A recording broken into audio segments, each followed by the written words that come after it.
Alexander the king of Macedon wished to become the master of the whole world.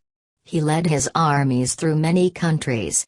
He plundered cities, he burned towns, he destroyed thousands of lives. At last, far in the east, he came to a land of which he had never heard. The people there knew nothing about war and conquest. Although they were rich, they lived simply and were at peace with all the world. The Shah, or ruler of these people, went out to meet Alexander and welcome him to their country. He led the great king to his palace and begged that he would dine with him. When they were seated at the table, the servants of the Shah stood by to serve the meal. They brought in what seemed to be fruits, nuts, cakes, and other delicacies, but when Alexander would eat he found that everything was made of gold. "What?"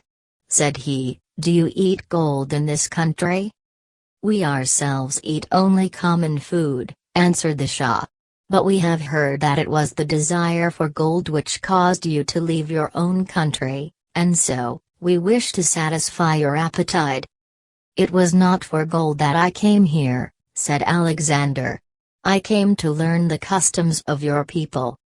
"Very well, then," said the Shah, "stay with me a little while and observe what you can." While the Shah and the king were talking, two countrymen came in. "My lord," said one, "we have had a disagreement, and wish you to settle the matter." "Tell me about it," said the Shah. "Well, it is this way," answered the man, "I bought a piece of ground from this neighbor of mine, and paid him a fair price for it. Yesterday, when I was digging in it, I found a box full of gold and jewels. This treasure does not belong to me, for I bought only the ground, but when I offered it to my neighbor he refused it."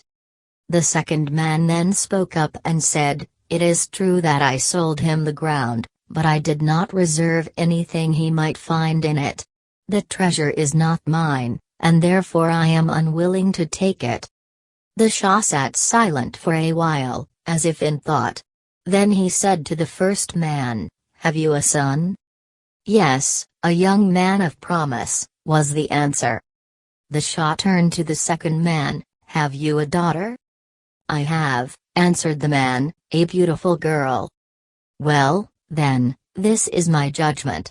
Let the son marry the daughter, if both agree, and give them the treasure as a wedding portion."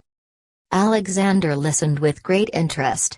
"You have judged wisely and rightly," said he to the Shah, "but in my own country we should have done differently."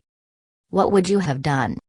"Well, we should have thrown both men into prison, and the treasure would have been given to the king."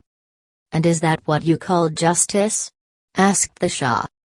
"We call it policy," said Alexander. "Then let me ask you a question," said the Shah. "Does the sun shine in your country?" "Surely." "Does the rain fall there?" "Oh, yes." "Is it possible? But are there any gentle, harmless animals in your fields?" "A great many." "Then," said the Shah, "it must be that the sun shines and the rain falls for the sake of these poor beasts, for men so unjust do not deserve such blessings."